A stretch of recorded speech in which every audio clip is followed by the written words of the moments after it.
नमस्कार, welcome to the my channel PR बाव classes. Friends, BPSC ने टीचर रिक्रूटमेंट एग्जामिनेशन की सेकंड फेज की तैयारियां शुरू कर दी है। जैसा कि आपको पता चल गया होगा कि 3 नवंबर से जो है इसके फॉर्म ऑनलाइन एप्लीकेशन लेना शुरू हो जाएंगे और फिर दिसंबर में जो है वो एग्जाम भी सुनिश्चित हो चुका है। डेट में थोड़ा बहुत बदलाव हो सकता है। अब हमारी स्ट्रेटजी कैसी होनी चाहिए, इस विषय पर हम इस वीडियो में बात करेंगे।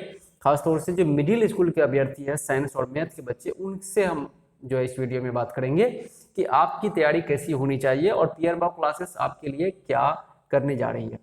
तो साइंस और मैथ सिलेबस की अगर हम बात करें, क्योंकि सिलेबस तो अभी सेकेंड फेज के लिए नहीं जारी किया गया है, तो वो जब आएंगे तो मेरा पूरा विश्वास है कि सिलेबस इस तरह का होगा कि आपको 40 अंक जो हैं, आपके जो 40 अंक जो आपको रहेंगे, तो वो तो इससे रहेंगे, क्या कहते हैं, जनरल स्टडीज से 40 अंक, और बाकी जो इधर 80 अंक रहेंगे, उस 80 अंक का में मैथ और साइंस दोनों रहेंगे।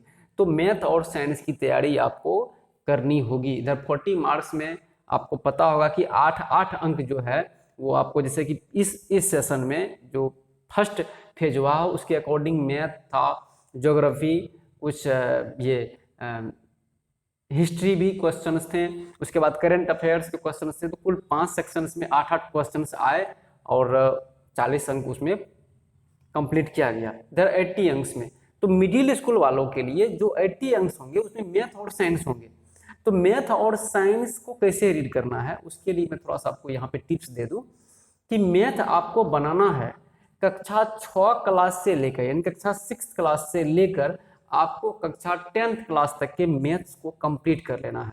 आप जिस भी बोर्ड से हो, चाहे वो बिहार बोर्ड के हों या सीबीएसई बोर्ड के हों या आईसीएसई के बोर्ड के हों, एनआईओएस के हों या बीबॉस के हों, किसी भी बोर्ड के हों, आप कोशिश कीजिए कि एनसीईआरटी लेवल का जो बुक्स हैं कक्षा 6 से 10th क्लास तक का मैथ को आप एकदम बेसिक चीज़ों को, ज़्यादा बड़े बड़ी चीज़ों पे मैथ पे नहीं जाना है, बेसिक वाले मैथ जिसपे कि आपको लग रहा है कि इसी से थोड़ा सा अगर हल्का सा चेंज कर दिया मोड पूछने का तो आप फंस सकते हैं। तो ऐसे सवाल को आपको थोड़ा सा बारीकी से देखना है।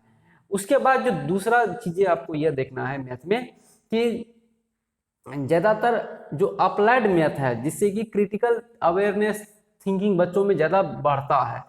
जैसे कि याद कीजिए कि सीटेट में क्वेश्चन माचिस की तीली वाला सवाल आया हुआ था, पूर्व में जाएंगे तो कुछ ऐसे ही क्वेश्चंस आपको वो उलझाने वाले सवाल आएंगे, उसमें से 5-7 सवाल उलझाने वाले आएंगे जो कि अप्लाइड होंगे, जो कि एक्सपीरियंस के आधार पर वो पजल टाइप के मैथ्स आएंगे। तो आप इस बात को भी ध्यान में रखेंगे। उसके बाद मैथ में और क्या आ सकता है कि जैसे कि 8 क्लास में आप देखेंगे कि डिस्काउंट वाले क्वेश्चंस हैं ज़्यादातर। उसके बाद जो है प्रॉफिट लॉस है, चक्रवृद्धि ब्याज है, सिंपल ब्याज है।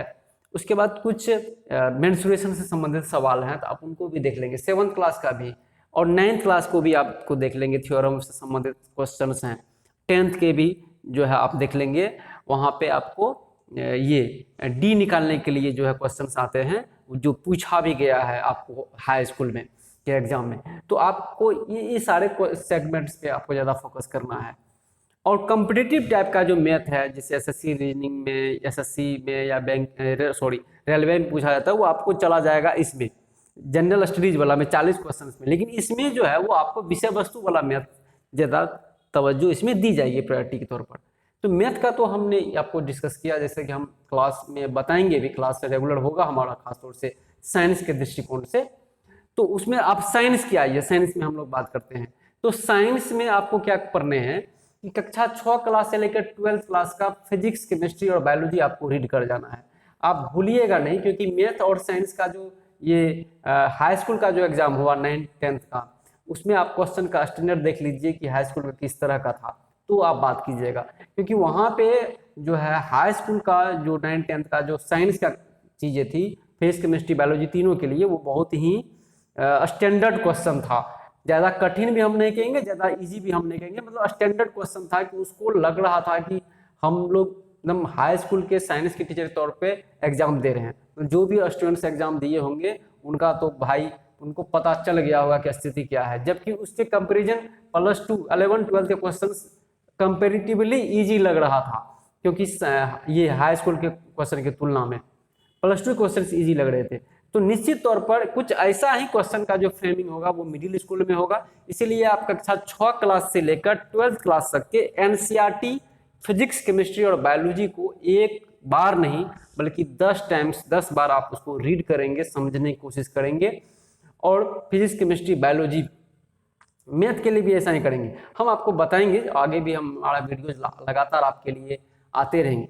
तो कक्षा 6 क्लास से लेकर 12th क्लास तक के आप जो है अपडेट जो है हो जाएंगे, क्योंकि मिडिल स्कूल है वो स्नातक स्तरीय है।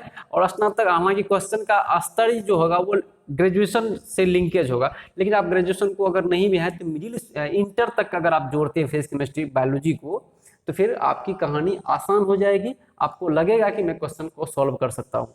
तो आप याद रखें 2 चीजें, कक्षा 6 क्लास से लेकर 10th क्लास तक आपको मैथ को अपडेट कर लेना है। एकदम बेसिक चीजों को ज्यादा फोकस करना है। ऐसा नहीं हवाई में आप पढ़ रहे हैं तो आप मुश्किलें पड़ जाएंगे।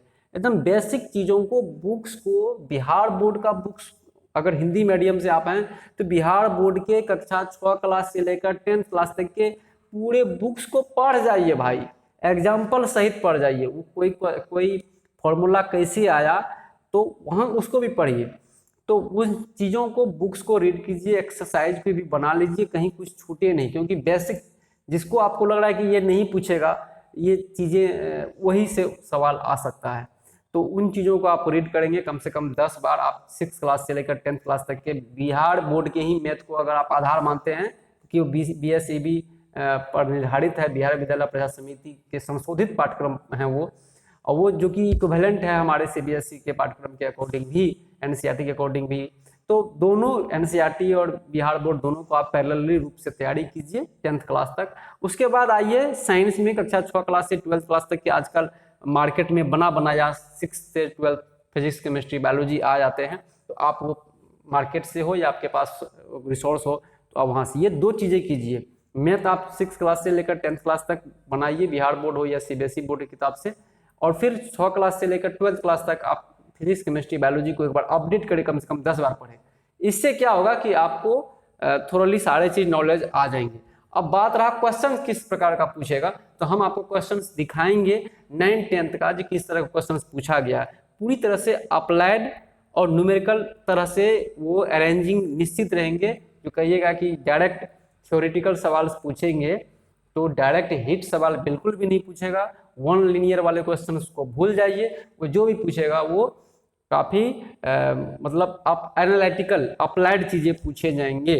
तो निश्चित तौर पे आप ध्यान रखिए, क्योंकि वो स्नातक स्तरीय एग्जाम्स होते हैं मिडिल स्कूल, जो कि हाई स्कूल और मिडिल स्कूल दोनों को स्नातक स्तरीय माना जाता है, स्नातक प्रशिक्षित TGT के तौर पर माने जाते हैं। तो निश्चित तौर पर आप क्वेश्चन का स्टैंडर्ड जो होगा वो स्तरीय होगा।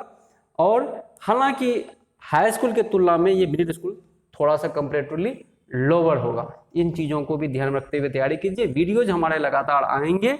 अभी मैं PGT बॉटनी के लिए वीडियो ला रहा हूँ, बहुत जल्द मिडिल स्कूल के लिए भी हम वीडियो लाना शुरू हो जाएंगे। पहली बार हमारे चैनल को सब्सक्राइब करें, लाइक करें, कमेंट्स करें, अपने फ्रेंड्स को शेयर करें। और हाँ, कोई दिक्कत है तो आप हमें कॉल करें, आप हमें डिस्क्रिप्शन में दिए गए नंबर पर कोई भी क्वेरीज के लिए हमें संपर्क कर सकते हैं। मिलते हैं अगले वीडियो में, तब तक के लिए धन्यवाद।